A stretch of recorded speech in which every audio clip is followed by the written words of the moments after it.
특히나 사카모토는 이 부분을 음악 작업 중에 가장 보람찼던 순간으로 꼽았거든요. 그 부분의 음악을 들려줬을 때 다들 멜리시모 하며 함성을 지르더라고.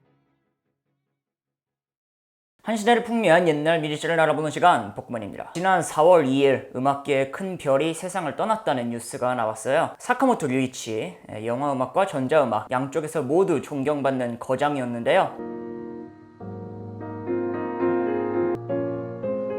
사실 저도 그 깊이를 온전히 받아들이기에는 아직 한참 부족한 사람입니다. 그럼에도 불구하고 노력하고 있는 사람으로서 제가 알고 있는 이야기 정도는 풀어낼 수가 있겠죠. 오늘은 36살의 사카모토가 1988년 동양인 최초로 아카데미 음악상을 수상하기까지의 이야기를 간략하게 풀어보도록 할게요. 사카모토는 피아노를 쳤는데 피아노를 치자마자 거기에 푹 빠진 거는 아니었다고 해요. 유치원에서 피아노를 가르쳐서 친지는 꽤 됐지만은 막상 본격적으로 재미를 느낀 거는 초등학생 때 피아노 선생님이 그 음악 구조의 아름다움을 알려주면서부터였다고 합니다. 예를 들어서 아까 나왔던 멜로디가 여기서 또 나오네, 와 이번에는 같은 멜로디가 2배로 늘어져서 나오네, 뭐 이런 것들. 그리고 선생님의 권유로 작곡을 배우고 음악의 늪에 본격적으로 빠지죠. 사카모토가 직접 기술한 인생 굴곡을 읽다 보면은 사실 천재라는 생각밖에 안 드는데요. 공부도 하나도 안 하다가 저 형 멋있는데 저 형 다니는 고등학교 가야겠다 이러고 벼락치기로 공부해서 명문고에 입학하는 그런 수준이었어요. 사카모토는 클래식과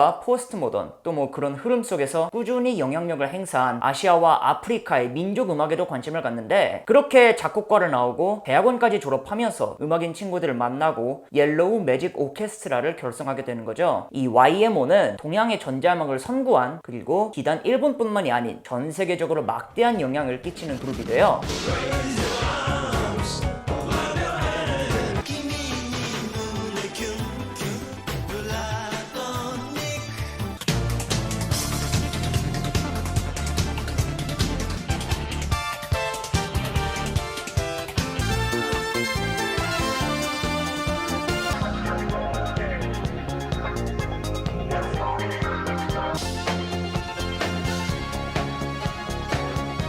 당시에 전자음이 딱딱했다면 YMO의 음악은 조금 더 긍정적이고 대중적인 노선을 타고 있었습니다. YMO가 시작 때만 해도 멤버 2명은 이미 슈퍼스타였던 데 반해 사카모토 혼자 좀 무명이었거든요. 하지만 이 그룹이 해체할 때쯤에는 사카모토도 슈퍼스타였죠. 사카모토는 처음 전자음악에 관심을 가지게 된 계기가 민중을 위한 음악을 염두에 두고 있었기 때문이라고 얘기를 해요. 전문적인 음악 교육 없이도 기계만 다룰 수 있다면 음악을 만들 수 있는 게 아닐까라는 생각이었던 건데, YMO는 1983년 더 이상 이룰 게 없다는 생각 아래 해체를 하게 되고요. 사카모토 본인은 다른 방식으로 음악 활동을 지속했지만은 원래는 영화 음악을 할 생각이 없었어요. 그 계기도 들어보면은 참으로 우연한데, YMO 활동이 막빠지던 어느 날에 감각의 제국을 연출한 오시마 나기사 감독이 사카모토한테 우리 영화 한번 나와달라는 제안을 하는 거죠. 사카모토는 이 감독을 너무 존경해서 바로 나가고 싶은데 이 사람이 좀 튕기려고 영화 음악도 저한테 빠질 거 같이 맡겨주시죠 한단 말이에요. 그러니까 오시마 감독이 그래 해 이래가지고 돌지의 영화 음악도 담당. 사카모토가 출연한 영화는 전장의 크리스마스라는 2차 세계대전 중 일본군 포로 수용소에서 벌어지는 일본군과 연합군의 가치관 차이와 인류애를 다룬 영화였어요. 그리고 이 영화의 영화 제목은 메리 크리스마스 미스터 로렌스.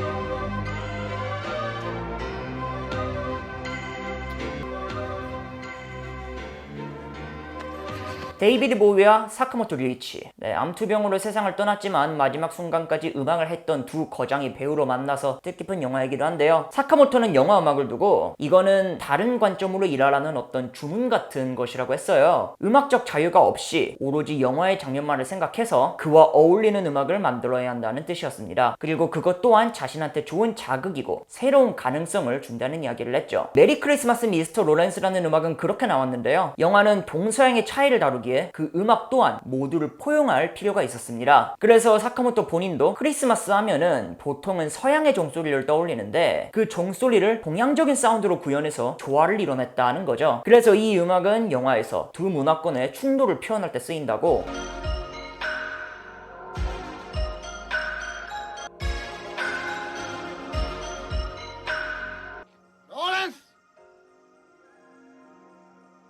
메리 크리스마스, 미스터 로렌스.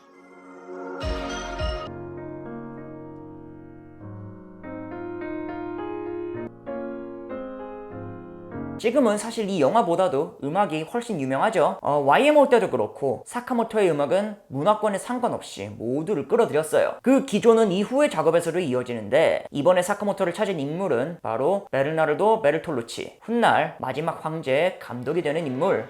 At the age of 3, he ascended to the Dragon Throne.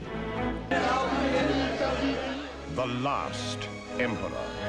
마지막 황제는 이전의 전장의 크리스마스와 제작자와 제작사 모두 똑같아서 이미 사카모토와 인연이 있었거든요. 감독 베르나르도는 훗날 인터뷰에서 똑같은 이야기를 한 바 있습니다. 이 영화가 중국을 다룬 영화고 촬영도 중국에서 하지만은 결국 우리는 서양인이기 때문에 동양이 서양을 만나는 그런 느낌이었다는 거죠. 그래서 제작진이 떠올린 아이디어는 동서양의 음악가를 한 명씩 섭외하자. 동양에서는 사카모토 류이치, 그리고 서양에서는 토킹 헤즈의 데이비드 번. 토킹 헤즈로 정말 전위적이고 실험적인 면모를 많이 보여준 밴드였고 그만큼 월드뮤직 전반에 대한 이해도도 뛰어났거든요. 사카모토는 본디 배우로 참가를 했다가 갑자기 이 씬에 들어갈 노래 좀 써달라는 뜬금없는 요청을 받게 됩니다. 그리고 그 요구는 또 갑자기 확대가 돼서 아예 영화 음악을 통으로 맡아달라는 부탁이 돼요. 사카모토와 데이비드는 아예 따로 곡을 만들었고 제작진이 수록은 알아서 하는 형태였죠. 사카모토가 회상하길 그 당시 베르나르도가 요구한 게 중국이 무대이지만은 결국은 유럽 영화고 전쟁과 그 이전의 이야기를 다루지만 그래도 현대 영화니까 그에 맞춰서 만들어 달라는 거였다고. 말이 쉽지 그냥 모든 일을 포용하는 노래를 만들어 달라는 뜻이겠죠. 사카모토는 세계 각지의 음악을 들었지만은 중국 음악에는 약했고 그래서 작업을 맡자마자 중국 음악을 벼락치기로 쫙 들었대요. 그리고 그렇게 익힌 지식으로 연구하고 작업해서 마지막 황제의 OST를 완성.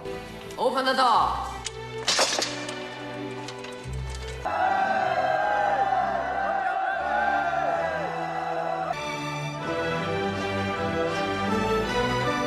사실 뭐 그 와중에도 음악 다 작곡하고 가서 보니까 영화 편집이 완전히 바뀌어 있어서 다시 밤새서 음악을 바꾸고 그런 짜잘한 일화들이 있었고요. 나중에 인터뷰를 보면 사카모토는 모든 음악의 그 장면과 의미를 연구해서 표현하려고 했어요. 거대해 보이지만은 결국에는 이 성안이 자신의 전부인 푸이의 세상 그리고 감정의 고조에서는 일부러 침묵을 주었죠. 특히나 사카모토는 이 부분을 음악 작업 중에 가장 보람찼던 순간으로 꼽았거든요. 푸이의 두 번째 왕비가 더 이상 견딜 수 없다 하고 뛰쳐나가는 장면이 있었는데 그 부분의 음악을 들려줬을 때 다들 멜리시모 하며 함성을 지르더라고. 그 곡이 바로 레인. 이 곡을 처음 들어보시는 분은 아마 없을 거예요.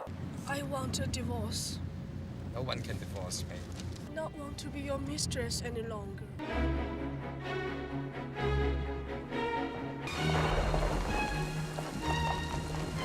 지금도 긴장과 불안을 표현할 때 빠지지 않고 나오는 음악인데 후속 작업을 마친 마지막 황제는 1987년과 88년에 걸쳐서 전 세계에 개봉, 한국에서도 엄청난 흥행을 기록합니다. 그리고 1988년에 열린 제60회 아카데미 시상식에서 작품상과 감독상을 비롯해 9관왕을 차지하면서 그 해의 주인공이 되고요. 거기에는 사카모토의 음악상도 포함이 되어 있었죠. The winners are Ryuichi Sakamoto, David Byrne, and Kong-soo. I want to thank Maestro Bedrucci, Jeremy Thomas, the producer, all my friends, my staff, assistants.